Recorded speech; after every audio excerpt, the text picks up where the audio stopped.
Following International Women's Day, an event was held to celebrate and honor women in aviation. And they'll see me, and if they're brave and they come up and talk to me, they're like, oh, I didn't know girls could be pilots.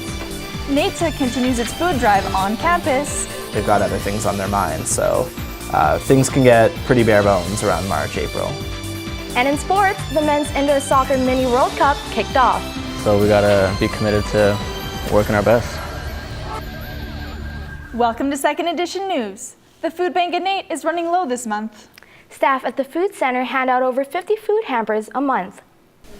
Officials at the campus food bank say donations are down. Twice a month, hampers are filled with non-perishable food items and handed out to students in need of a little help. They also have a snack cart to help get you through the day. Donations flood in over the holidays, but people tend to forget to donate during the down months. As usage continues to be high, but less people donate because, again, they're just not thinking about it and they've got other things on their minds. So things can get pretty bare bones around March, April. You can donate any non-perishable food items at the NAITS office. The Edmonton Police Service is working on new ways to encourage more women to join the police force. Sessions held exclusively for women shift the conversation in a male-dominated career. Dana Bradbury has more. The EPS held an info session at the Recruitment Center downtown last week. Any woman interested in joining the police force was invited to attend the meeting. One session attendee, Rachel Persad, has a degree in criminology and a family background with the police. My family's from Trinidad and my grandfather was a police officer for 40 years. I think it's an opportunity to do a lot of good. Close to 100 women showed up to the session to listen to police officers share their personal stories of joining the force and the inspiration behind their jobs. Every day is just different. I can't say that I've lived the same day twice here. Every time I think I've seen everything, something else happens and it proves to me that there's something else for me to learn. Another officer voiced her story of overcoming adversity in policing. After being told she would never make it into the K-9 unit, Lauren Croxford worked even harder to prove that she was clearly capable of the job and became the first woman in the K-9 unit since 1996. It's women like Constable Croxford who continue to inspire Rachel as she works towards her goal to join the force. We need more women, we need more people with relevant education, and we need more people, more diversity within policing. So if I represent all of those things, then I should probably get into policing, right? As of today, 398 police officers in Edmonton are female, making up 21% of the police force. The EPS hopes that these info sessions will increase those numbers. Dana Bradbury, Second Edition News. Alberta women are being recognized for their many achievements in aviation. In celebration of Women of Aviation Week, the Aviation Museum honored Hazel Fossack and Lois Argue for making their mark in the industry. With the current number of women sitting at less than 7% in aviation, the museum encouraged young girls to not be intimidated in the male-dominant field. I know I've had little girls still come and say things, when they see me, I'm grabbing milk after work or something, and they'll see me, and if they're brave and they come up and talk to me, they're like, oh, I didn't know girls could be pilots. And that just breaks my heart. The museum held a tour for young girls to showcase the opportunities available in aviation. Women in Film and Television Alberta held a conference at NAIT to showcase their work. WIFTA is a non-profit organization to help women in film and television. Members and non-members from the industry were all invited to a conference as a way to network and support other creators. The event ran all day and concluded with a mixer, giving young filmmakers a chance to ask questions. It's an opportunity for WIFTA members to showcase their work and explain a bit of their story, as well as for WIFTA and non-WIFTA industry professionals to come out and network and professionally develop. WIFTA memberships are available online. Supporters filled up the Cabaret Theatre as Skirts of Fire kicked off its Women's Art Festival last Thursday. The 5th annual Skirts of Fire Festival celebrated women and their work in the art industry. From theatrical monologues to spoken word performances, the festival showcased performances entirely written and performed by local women. Festival director Annette Louisel says that this year's festival is very special as they introduce a 10-day theatrical play featuring 10 women breaking the stereotypical image of mothers.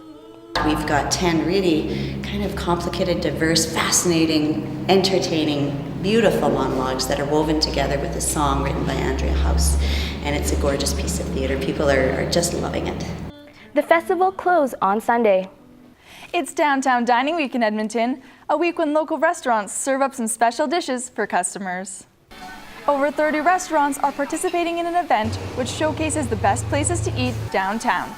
The week was set up to promote restaurants and help people experience different foods. Each restaurant has a set menu of 2, 3, or 4 courses ranging from $15 to $45. They all serve either lunch, dinner, or an executive menu. Some even have all 3. Like a lunch menu is of $15, which is what we're participating in, and we just put together a special meal that, like a 2-course meal that is a value of $15 and kind of promotes what we do here, our restaurant. So. Downtown Dining Week runs until March 19th. The Oilers Foundation is helping build a brand new facility. The center is specially designed for children's mental health needs. The Oilers introduced CASA Foundation as its chosen charity for its Hockey Talks event last Friday. The CASA Center is a unique facility designed for children's mental health needs. A variety of programs are available at the center, including art, music, and pet therapy. The center expressed their excitement in working with the Oilers.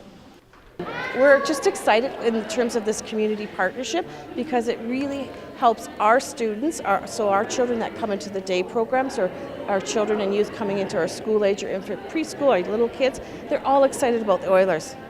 In support of the cause, the entire team wore Hockey Talks helmets during their game against Pittsburgh.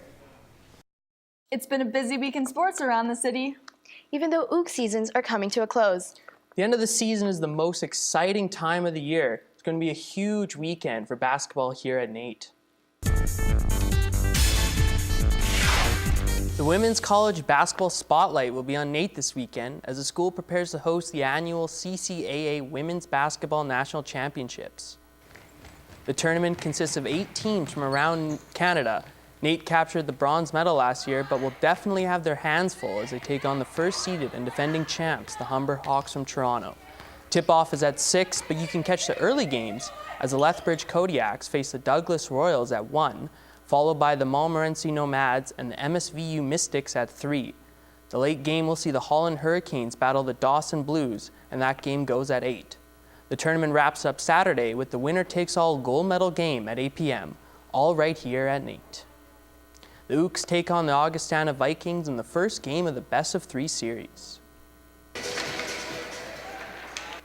Midway through the first, Nelson Gadry snipes Homer Rishaw from the top of the red circle to give the Ooks a 1-0 lead, and they'll hold on to that lead heading into the second. Pick it up here in the third with the game tied at 1. Mitch McMullen whips Homer Rishaw, giving the Vikings a 2-1 lead. That goal wouldn't go unanswered, however, as Jordan Abb's shot from the point sneaks its way through, taking this game into overtime. And in the extra frame, Carter Danczak tucks it past Brendan Jensen, giving the Vikings a Game 1 win. That'd be the only win Augustana would get, as the Ooks won both Game 2 and 3 and will now face rivals MacEwan in the final. Every 2 years, the Edmonton District Soccer Association hosts the Indoor Soccer Mini World Cup. The 32-team competition is compiled of the best in the city, and even though the tournament doesn't kick off for another 2 weeks, teams will organize friendlies to prepare themselves for the main event. Italy forward Giordano Margulis had this to say about what it takes to win the tournament. Lots of communication, working as a team. It's hard work, it's no days off. We've been training quite extensively. We know the caliber of players here is pretty intense, so we gotta be committed to working our best. Italy dropped their opening exhibition game to Fiji 4-2, but hoped to rebound in time for the tournament opener on March 28th. It was a big weekend for track and field athletes as the U of A welcomed universities from around the nation to participate in these championships. The Butter Dome was the place to be on Saturday as it was the last day of the U Sports Track and Field Championships. Athletes from over 20 universities across Canada competed in this 3-day event. The competition had events such as pole vault, high jump, and the 1,500-meter race. Spectators there were left on the edge of their seat as the tense races became quite the spectacle. And there's the standings from the past weekend as the Ontario schools dominated this year's championships, with the Guelph men finishing first with 141 points, 73 points more than their Ontario counterparts Windsor. As for the women's final standings, Toronto snagged first place with a total of 119.5 points. The excitement is just starting. You were right. This is the most exciting time of the season. I can't wait to see how our NAIT Ooks do. That's all for your second edition news. Thanks for watching.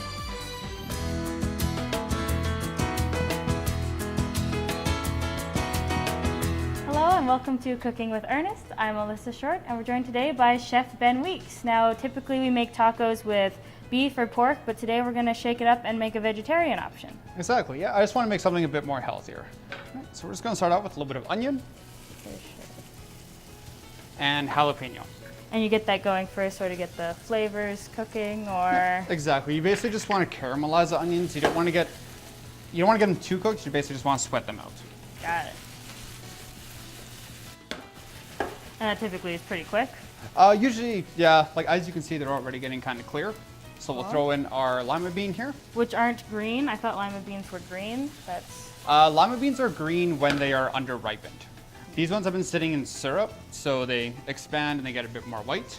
And they're better to use if you leave them to ripen a little while? I prefer them when they're in the syrup because then it gives a bit of a sweetness as well. And just a little bit of salt and pepper here. Bring out the flavors a bit more too? Exactly, yeah. Your salt always draws out your moisture, so that increases all your flavors. Got it. And how do we make it more like taco tasting then? Oh, I'm just going to use a little bit of chili seasoning actually. Right. That makes sense. Throw a little bit more in there. Then once you got that going, you can just start mashing them down with the back of a spoon, just to get that sort of ground beef texture. Yeah, that consistency. And then what are we using for toppings then after that? For our toppings, I have a chipotle yogurt dressing, which is basically just chipotle pepper and Greek yogurt. Oh, okay. And then I have some carrots, which are tossed in olive oil with a little bit of cumin, and then roasted in the oven at about 425 for give or take 10 minutes. Well, you could use whatever sort of toppings that you want on this, but that's just what you prefer. Absolutely, yeah. You can throw some cilantro on there, really anything you want, yeah. The Greek like yogurt balances out the flavor, I'm assuming, with the like a creamier. It does. It also spicier, cuts down a lot on the spice. Oh, okay. I'm just gonna grab a little bit of lime here. A nice little squeeze. Awesome. Well, this looks delicious. For this recipe and more, you can check out natenewswatch.ca and click on the second edition tab. I'm Alyssa Short and Chef Ben Weeks. Thanks for watching.